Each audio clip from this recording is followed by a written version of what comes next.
I want to talk about how this massive sell that we saw today could potentially impact the IPO market because we've had big names like Vroom, like Warner Music Group, also like Zoom Info among the standouts in recent weeks, as it seems like we did see this jump in the number of public debuts. So we have James Gellert, RapidRatings CEO, on for more about this. And James, when you take a look at the market's reaction today, a day when we had the Dow off over 1,800 points, S&P and NASDAQ closing off over 5%. What does that do to the IPO market, and could it bring this conversation ahead of today was going to be about this potential bounce back that we're seeing, but could it bring that to a potential halt? Well, about 8 hours ago, I would have answered the question on how the IPO market's doing by saying the biggest risk is the downside and the volatility in the market and the risk of a giant correction and or people just kind of pulling off the exuberance of this rally. That's already happened. I think if you look at the names that have been coming, they are names that look really similar to the 2019 class, with a couple of exceptions, like a Warner Media that is profitable, has a high financial health rating relative to the others. But the rest of them, the Vrooms, the Zoom Infos, and so forth, these are companies that aren't profitable, and the market really didn't like that. About 3/4 of the way through last year, and there was a bit of a vow to push for profitability, or at least more mature companies IPOing.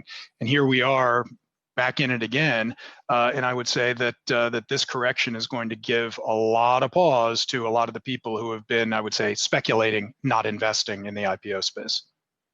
Well, James, which sectors do you expect to lead the way then? If there's still so much uncertainty out there, some of these companies that have been mulling about whether or not they want to go public, they might put their plans on the sidelines for now. But the ones that do decide to go ahead, that do decide to take the risk at this point, what do you think some of those, or what sectors do you think they'll likely come from? Well, I think the sectors that make most sense are the ones that are most insulated from the coronavirus, and particularly a second wave of coronavirus, or in some areas that weren't as hard hit a first wave. So technology, biopharm, ones that are in some respects positively influenced or not negatively influenced. Anything that's travel related, anything that's having it's being directly affected by coronavirus really needs to stay on the sidelines. But to me, it's more a question of, do companies that are coming, regardless of what industry they're in, do they have the characteristics of a company that can demonstrate to the market a growth to, or a path to profitability? And with our financial health ratings on a 0 to 100 scale, many of these companies that came last year and are coming now are rated in and around the 30s. That's a high risk zone.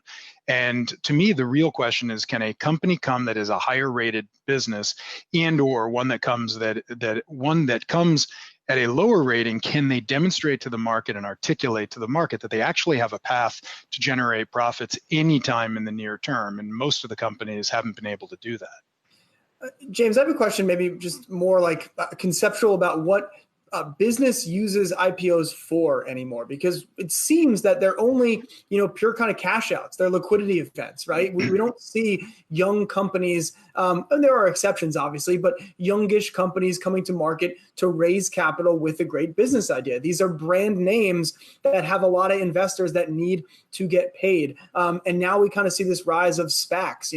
Bill Ackman today has reported he wants to do what Jeff Ubben did with Nikola, and all these guys want to copy each other. Does that IPO world where a 3-year-old Amazon hits the market and just tries to raise capital, have we moved away from that on a permanent basis? Where do you see that standing? Well, we've certainly moved away from it for the foreseeable future. And look, as long as the market is allowing companies like Zoom Info and Vroom to come to IPO and then trade up 50 to 100% in a day, you can question whether it was priced correctly to begin with or not. But the fact is, the market supported those levels and traded it very aggressively. So the market isn't conditioning any different behavior than the behavior that we've seen. What I do think we will see more of going forward, if the market settles and we can still have IPOing businesses, we're more likely than not to see more companies come and repay debt with proceeds of an IPO, and AZEK is one that's in the market, and the use of proceeds is quite specifically to repay debt. The weaker the company, the harder the time they're going to have refinancing debt through the fixed income capital markets. And the more likely they are to have to look for either an acquisition or a merger or some corporate event, or to do a very dilutive refinancing, which would be to issue equity in the IPO market to repay debt. Not what most companies want to do, but I think we're going to see a bit more of that. Hey, James, Rick Newman here. Let's say you're a company that had been planning to go public in one of the danger zones, travel or retail or something like that, and you have to stay on the sidelines for, I mean, it could be a year, 2 years or longer. Is there still enough private funding to keep those companies going, or are they facing, an existential threat? Well, there are two aspects to private funding. There's the private credit markets, and then there's private equity. Some private credit is owned by private equity firms. But if you look at those two things differently, the non-bank, the private credit market, has about $1 trillion outstanding this year in dry powder and invested capital. We've never seen a downturn in the market with a private credit market of that size. So you can go back to the global financial crisis. We didn't have a private credit market like that. So how that market reacts to the pandemic and the downturn that is definitely here and going to be here, I think, for a couple of years, really remains to be seen. On the flip side, private equity is well cashed up. Private equity firms have been raising capital really successfully for a number of years. There's a lot of dry powder there. So I think we're going to see a boom in private equity, particularly in the smaller business in the growth stage segment of the market, where companies just won't have the larger capital markets as a route for them for refinancing or for new proceeds. Hey, James, what about the virtual IPO roadshows where you pitch to investors? I mean, obviously it has been done virtually now over the last couple of months. Having seen that it works, that it's actually following through, there's a lot of skeptics about whether or not it would work and would be something that could come into practice going forward. Do you think it now could become a thing in the post-crisis world? I think it's less about the mode of communication in a roadshow than it is what's said. And again, articulating a vision and articulating a path to profitability is significantly more important than whether you're in person or virtual. So companies are able to capitalize on the virtual meeting dynamic that we have, but ultimately they have to be able to tell a story.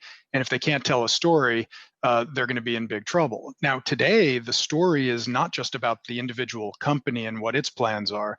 It's about how they're going to be able to grow and survive in this crisis. And I would say that volatility in the market, as we see from stress testing tens of thousands of companies' ratings, we see such a dramatic increase in high-risk companies and such a reduction in low-risk companies post-stress test that anyone on a roadshow, whether they're doing it via computer or doing it in a hotel ballroom, they need to be asking the questions. How is a company going to actually address the problems that come to their business because of the crisis, as well as the own internal ones of just growing the business in a fundamental way? That needs to be addressed irrespective of how they're doing it. All right, James Gellert, CEO of Rapid Ratings. Thanks so much for joining us today. Thanks for having me.